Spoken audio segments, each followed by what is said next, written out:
Alright, there you go. Complete your graphics card. You're not going to break them unless you do something really stupid like take a hammer or maybe heat gun to it. Oh, what's up guys, I'm Toady, your non-German tech guy living in Germany. But that's not why you clicked on this video. So today we're exploring a theory. The theory being, since we're all stuck with older graphics cards, will it have any benefit to me if I were to apply new thermal paste? Now, today's card is an RTX 2080 Ti, and they do get reasonably hot. As you can see behind me, the box, it's not that old. I bought it secondhand off the German version of Craigslist. And what we're going to test today is the thermals right now. That includes this case, which is a Corsair 4000D, which I put together recently. And we're going to test the thermals in there with the stock paste applied. The card's never been opened before. We're going to test the temperatures right now, no overclock applied, so we have that constant. We're going to see what the noise is, so we're going to measure the decibels. Now it's not going to be, you know, perfect. I am going to use my phone to get a decibel reading, but since it's the same phone both times, before and after, we should get, you know, a baseline understanding of what the noise level is. And also, we might even try some overclocking. Can I get a higher core frequency? Because, you know, if the temperature stays the same, but I get a higher core frequency, then I am getting better performance for no extra cost. Now, we're going to need a couple of things, and this is just, you know, some stuff I set up. Now, I do work on computers often, so I just have this stuff laying around. It's, you know, a basic toolkit with a couple of tweezers and you know, screwdriver set. I'm going to be using MX5 thermal compound. You can use MX4. They're almost identical. RTX will have you believe otherwise, but you know, that's just what I think. Some isopropyl alcohol, 99%. You shouldn't be using anything that's less than 70%, because if it's 70%, what is the other remaining 30%? And you don't want that stuff on your GPU die, even if it's only for a second. It's personally what I think. Now, I'm going to ground myself for this. Also, I'm using an anti-static acrylic piece to put my graphics card on. Now, I pulled this from an extra wide monitor. It's just the inside layer, and I have tested it before. It's anti-static, so make sure you're just working on on a surface that's not going to damage your card in any way. As well as some Q-tips and some paper, which we're going to use for the isopropyl to get all that old thermal paste off, and then a microfiber cloth that we can really shine the die up. I like to get it, you know, extra squeaky and clean. Alright, bear with me and let's get right into it. Alright, so we're going to be using MSI Afterburner to test the thermals as well as core frequency and DRAM frequency.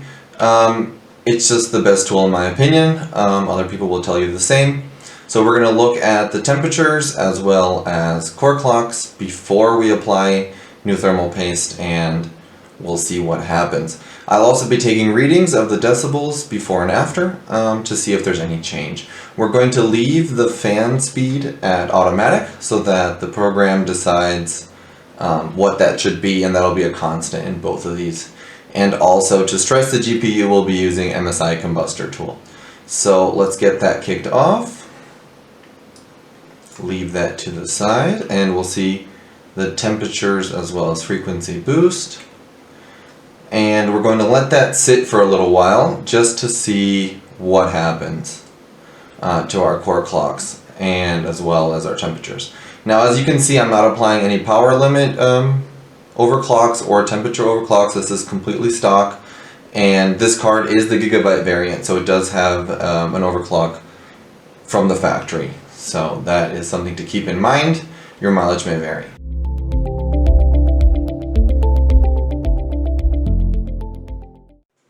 Now that we have that baseline reading, 1800 megahertz, 7000 on the RAM, this is without an overclock.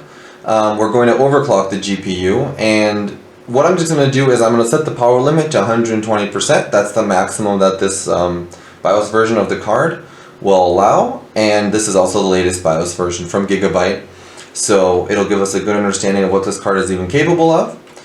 Afterwards, we're going to change the thermal paste, and then we'll do the same tests. So let's raise that slider up, hit apply, and now the GPU has already heated up, so this will be a good test just to see what is possible during gameplay, for example. And as you see, it spiked up immediately by 4 degrees. Now we're at 78.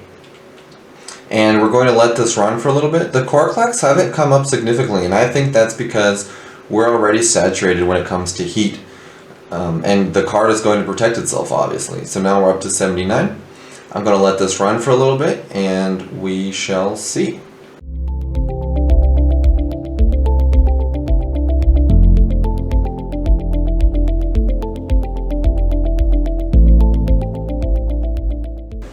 Okay guys, this is where I'm going to call it. So we're pretty stable at 1860 megahertz on the core. This is with no manual overclock to the core frequency or memory. I'm going to leave those untouched just for the sake of this test. I just want to see what's possible with the automatic overclock that's applied when you set the thermal limit to 120%, power limit that is, to 120% with the temperature limit being at 88. The GPU is stable at around 82 Celsius. It bounces back a little bit, 81, 82. Let's just call it 82 and 1850 for the sake of this video. And now let's get to opening the card and see if there's any performance to be gained. Let's go. Alright guys, like I said, this is the gigabyte variant of the card, and these are decently spec'd cards. They are really good overclockers, especially if you have them water cooled. I even have the record right now, so this is a challenge. I have the record right now for a 2080 Ti and a 10700KF on 3D Mark. It's not much of a flex, but it's mine, so I thought I'd mention that. Like I said, I am grounded and I'm wearing these gloves, mostly for you guys, so you don't have to look at my little fingers. They're not the most pretty in the world. So I'm going to start by pulling out these tabs so they don't get in the way in the future. And just using a screwdriver, I'm going to start by pulling out these screws. And I'm going to place them on a table in such a way that I can easily pick them up when I'm done and put them back in their right place. Now this is going to be off frame, but it is a mention.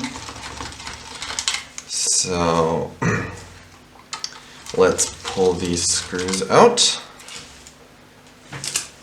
And I'm going to leave the retaining screws, which actually hold the cooler onto the die for the very ending. They are spring mounted most of the time. I believe these are as well.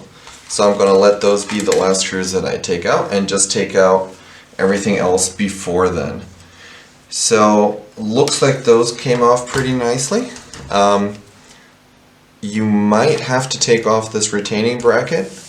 I think in this case it isn't necessary. As long as we can clear this display port, it should be fine.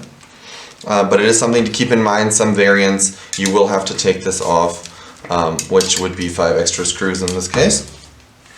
I'm going to have a look around the card just to make sure there's nothing I'm missing before I take those last remaining screws off.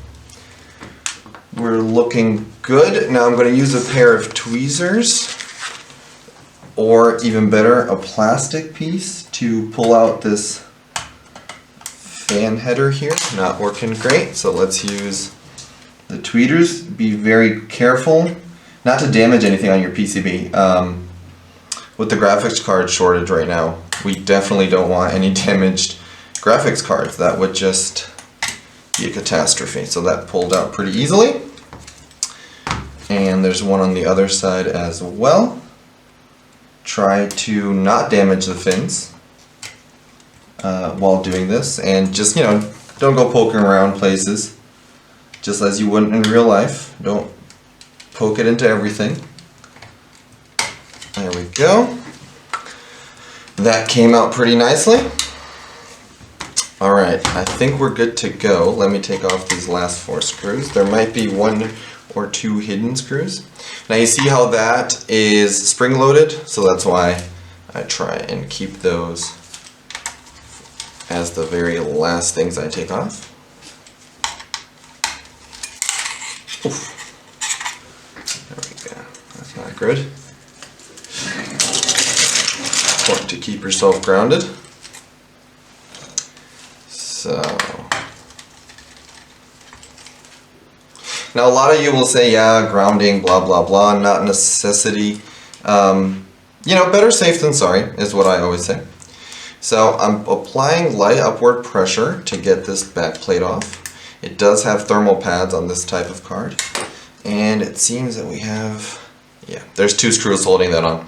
So we'll see if we can get the front off without the back plate coming off. Should be possible. Now it is going to take some pressure.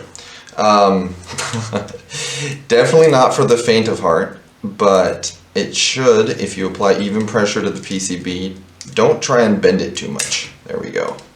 It should just pop off like that. I'm not going to be changing these pads. As you can see, they're in great condition and the right height already. So be careful not to get those dirty or touch them too much.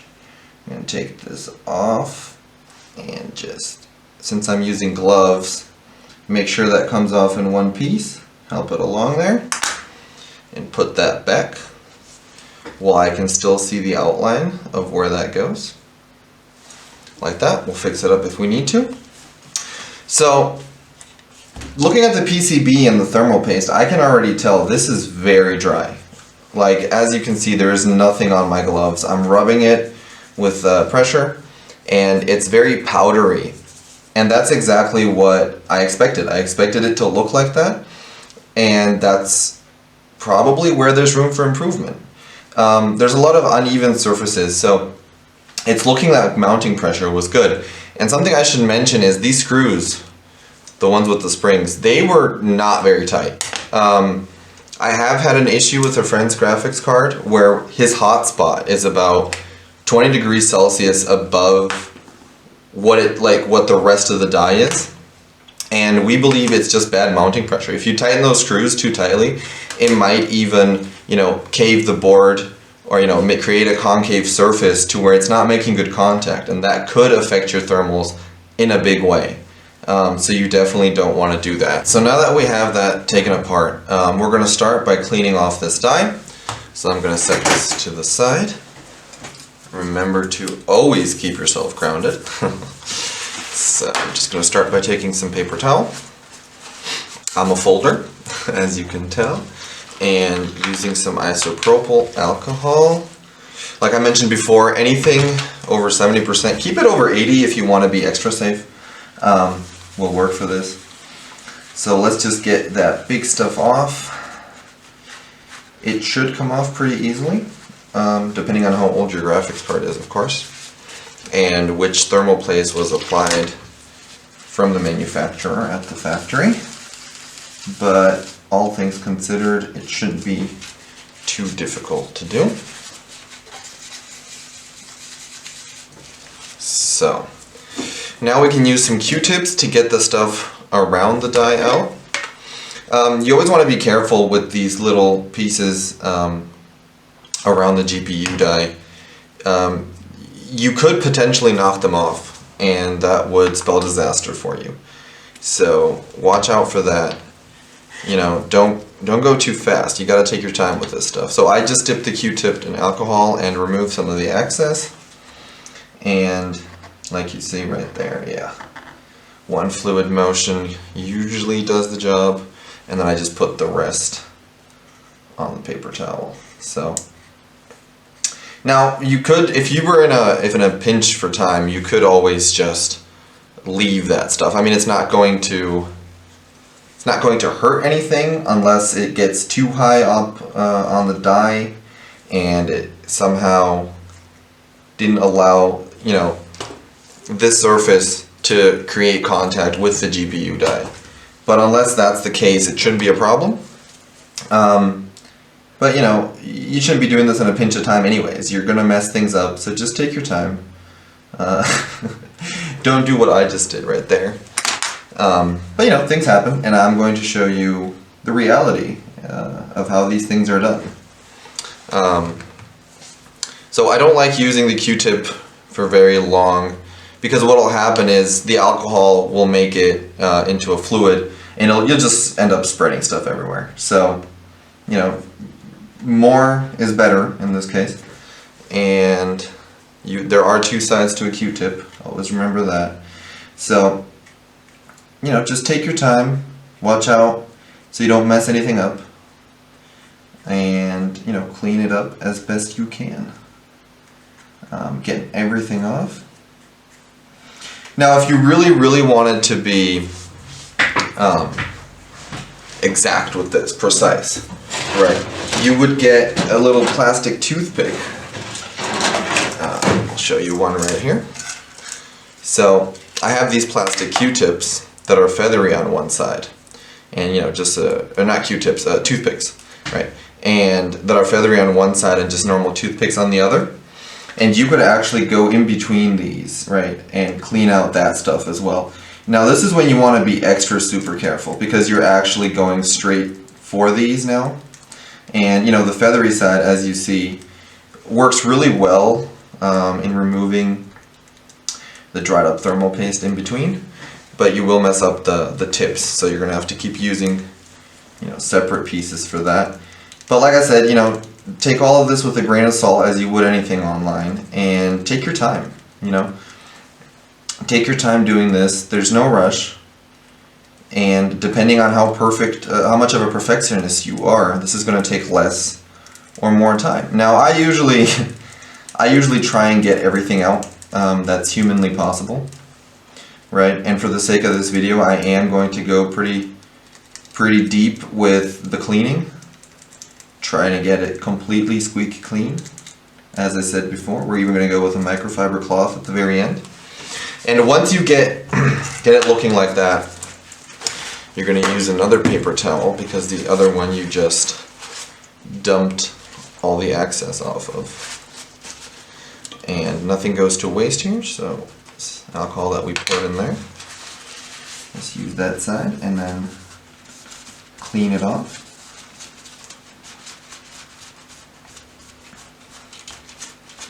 A light blow, just to get anything flaky off of there. Right. So with the other side of this cloth paper towel, more alcohol, I'm going to just clean up the chips a little bit. Also be careful doing this so you don't leave any residue. And just give them a light cleaning. There is an oily substance on these pads, right? You can feel it. That's also why it's sticky. And we can try and get that off. So now the microfiber cloth. There you go. And I'm going to do everything else first, so that the GPU die is the last thing we touch on here, so that we don't end up putting anything back onto the die. So clean that up nice and well. Anything that had a thermal pad, anything that makes contact with this, I like to give a light brushing on. And then with the other clean side, some more alcohol. Yeah, I use a lot of isopropyl, I know. Clean that off and get it almost to a brand new condition, right? And then with the dry side, take all the excess alcohol off. And this is now so clean, I don't know if the camera will pick it up, but I can actually see the machining marks where they slice off at the factory, where they slice this particular GPU die off. And you could, if you really wanted to go, the letters are raised, so if you really wanted to go overboard, you could sand this down. Full disclosure, I don't take any responsibility for you breaking your GPU if you were to do that, or anything in this video, but I know people who do that, and that's just if you're going for extreme overclocking. I would not recommend it for the average person, or even for the tech enthusiast. That's more than good enough. The contact is going to be perfect. So, putting this on the side, always make sure it's on a non-conductive surface. We get to the actual cold plate here. So, using the paper towel again, and of course some isopropyl. You could, in a pinch, use ethanol-based alcohol. It is definitely not recommended, because it's oily, so it'll leave more of a slimy texture back, not texture, but it'll leave more of an oily substance back, and you definitely don't want that anywhere near your electronics. So definitely use isopropyl alcohol when cleaning electronics in general, and just use discretionary caution because you will, alcohol is aggressive, especially the 99%, medical grade stuff. If you get it on your surfaces, on your table for say example, it will screw up with the paint job, for example. Touch that pad a little bit. Like I said, I'm not perfect. I do also make small mistakes. But for some reason, there looks to be like some sanding marks. I know for a fact this card was never opened, but it looks like someone did do a mounting test at the factory. So there's a little bit of thermal paste left there. I'm going to use the Q-tip to get some of that out, or most of it. You don't want to have this soaking wet. You don't want the isopropyl to just be too much and get down in there. It will evaporate very quickly, but like I said, this is a very expensive piece of electronic equipment right now, and you definitely don't want to go breaking it. So better safe than sorry, as with anything. So like I said, try not to mess up the pads. You can give them a brush down, not with paper towel, with the microfiber cloth. You can give them a brush down just to get any dust or specks of anything like there, something metallic, off if you need to. Depending on how old your graphics card is, you will have a lot more dust buildup on those pads. So just something to keep in mind, it is an option. So using the microfiber cloth, we're going to do one last deep clean, like that. You hear that? Those are definitely not even, and I can even see the thermal paste in between there, so we will be applying a very, very generous amount of thermal paste. As long as it's non-conductive, there's nothing that you can really screw up with the amount of thermal paste applied, because this doesn't have a heat spreader, right? The GPU die has no heat spreader. So it's directly on the die, and you want every single square millimeter to have contact with this cold plate. Otherwise you're going to have problems with hot spots. That also might be something that is a problem with my friend's GPU. So before we actually start putting this together, I'm going to replace this thermal pad. Seemed to be a bit off. Very important. This is for the power delivery. So you want to make sure that's in the right spot. And then using a clean section of this cloth, I am going to give all the pads a little wipe down.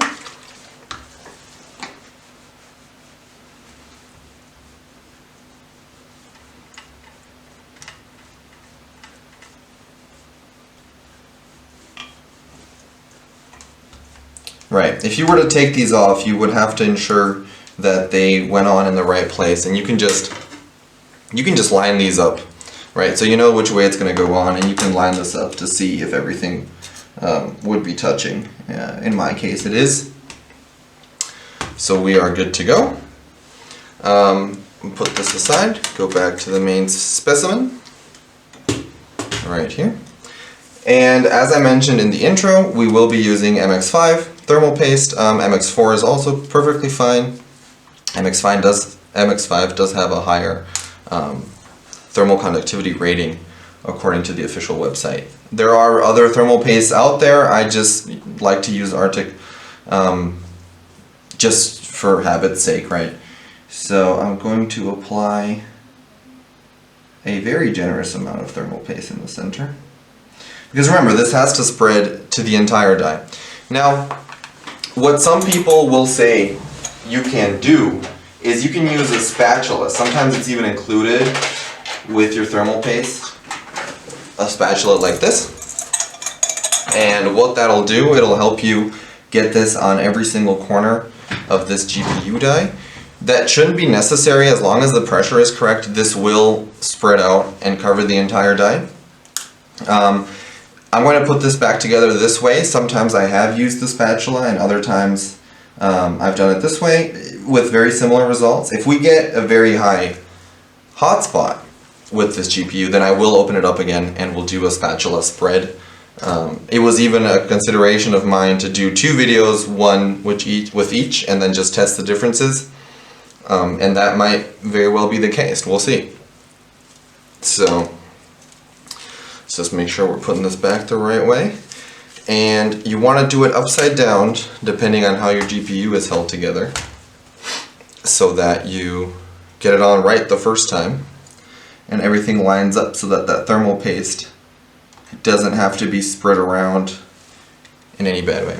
So now putting this back together, you want to go in the opposite direction, right? You want to put the retaining screws, right, the ones with the springs, in first, so that the thermal paste is evenly applied. And you want to do this in a cross thread pattern. So put this one in. Oh, more pressure. There we go. There we go. Don't screw it in all the way. And then do the one directly opposite. Right? So we're doing diagonals. And it's the same thing if you've ever changed a car tire. You do the same thing with the screws. You want to have even pressure. So, you know, slight tightening in a very even manner until you get it about, you know, 2 finger tight. I don't know, it's something, it's very hard to explain on camera, but you don't want to go putting your entire weight onto this and then using your other hand to screw it in. That'll just create that hot spot that I've mentioned. So you do want this just to be, you know, finger tight. It should be enough. So, oh, that one's a bit, there we go. Also good, also good. Like I said, these are not very tight. So, and now, since we took them off in a way that we know where they go back, the card was this way, we can just put the screws back in the exact same place. You know, this card had 3 different lengths of screw.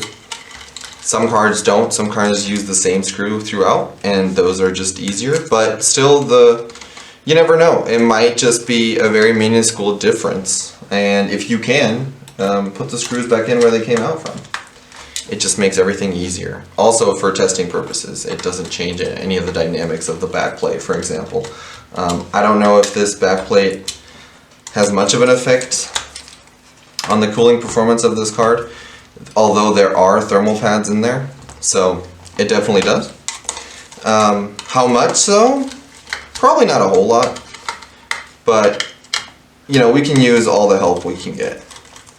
So we're just going to put those back the same way they came off, making sure everything is tight. I always like to double check, like that. There we go. And then also very important is don't forget to plug in your fans. Otherwise you'll very quickly notice when you fire up a game, because this is a 0 RPM card, so it'll stay, the fans won't spin until 50 degrees Celsius or 51. You won't notice it immediately because the heatsink will take most of the heat away in a desktop state, but as soon as you fire a game up, it'll thermal throttle itself to death. These are a bit more difficult to get in, especially this one. I just hope I don't have to take off the card plate again to get this back in.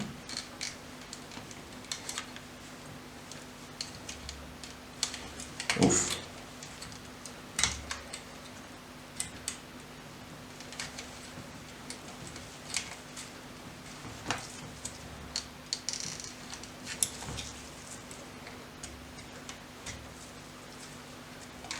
It's not looking good.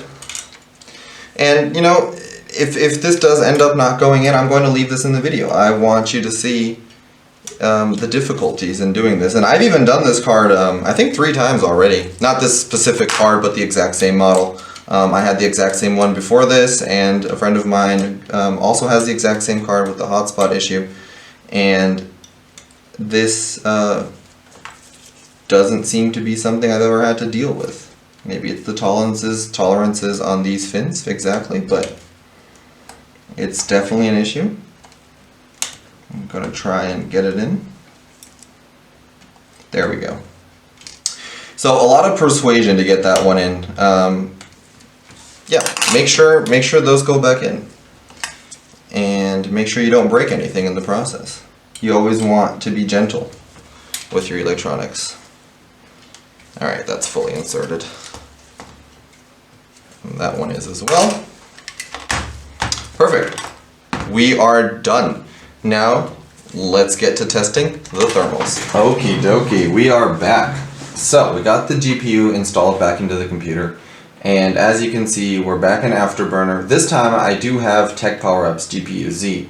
And this is going to help us monitor this hotspot right here. Currently we are at, oh, I clicked something. We're going to set it to show the highest reading, and that right now is 66.3 degrees Celsius. So quite a fair bit higher than our current GPU temperature, which max hit 52. And that's about average, I've noticed with these cards, that the hotspot is between 12 and 15 degrees centigrade above the average GPU temperature. And this is for the die, obviously. So now what we're going to do is we're going to let Combustor run in the background again, and for about half an hour, and we'll see what the results say. Let's go.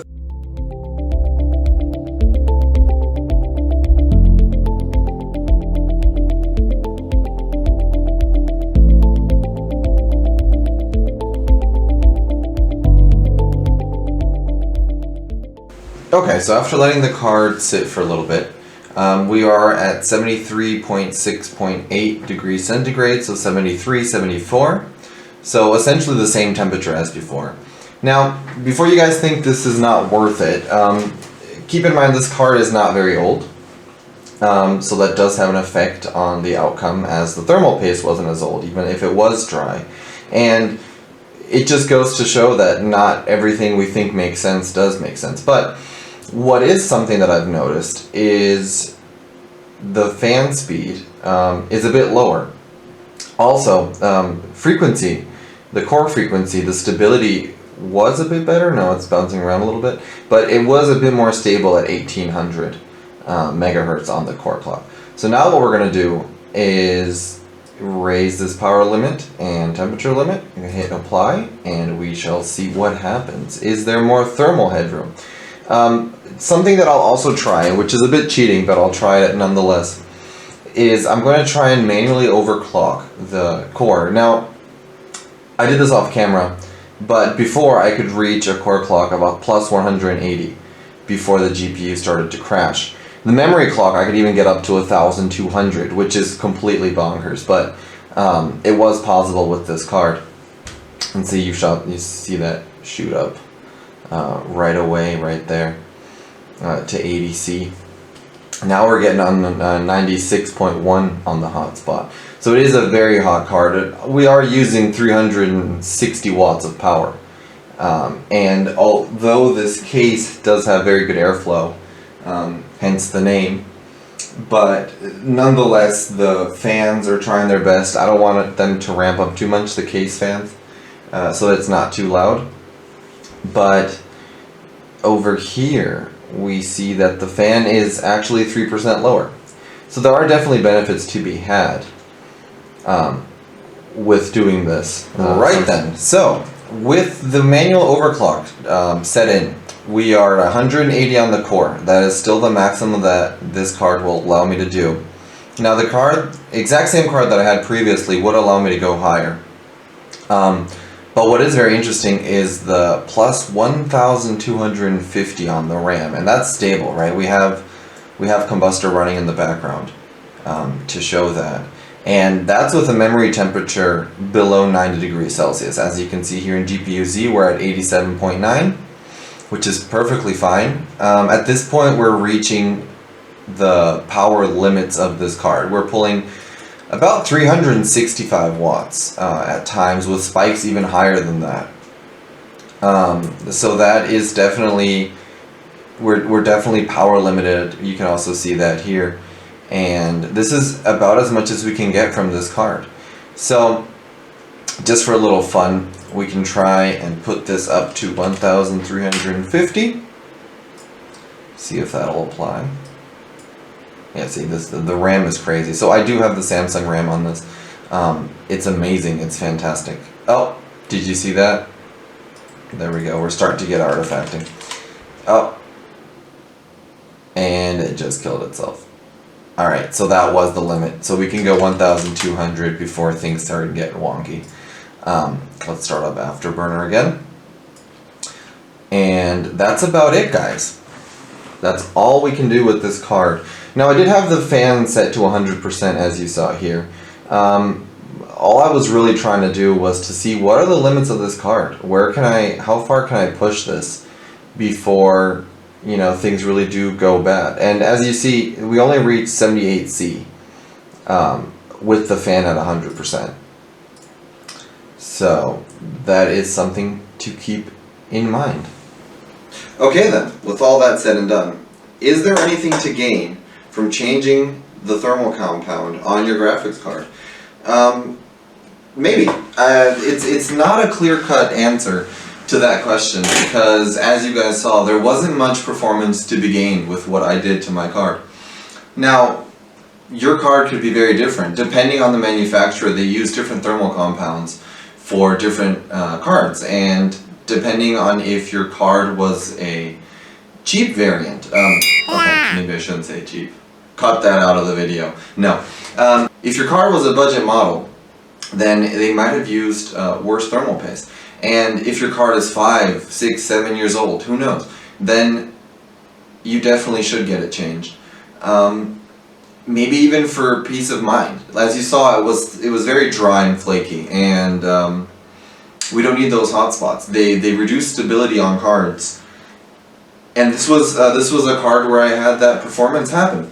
So this is an Asus card. It's an older model, and it definitely had some performance left into it when we changed the thermal paste on it. So that being said, this is my very first YouTube video. Tell me what you liked, tell me what you didn't like. I will be making more videos in the future, not only on GPUs, but you know, just fun things I do around here every day. I'll take you guys along for that journey, and I would be very pleased to have you guys come along for the ride. Peace out, guys. See you in the next one.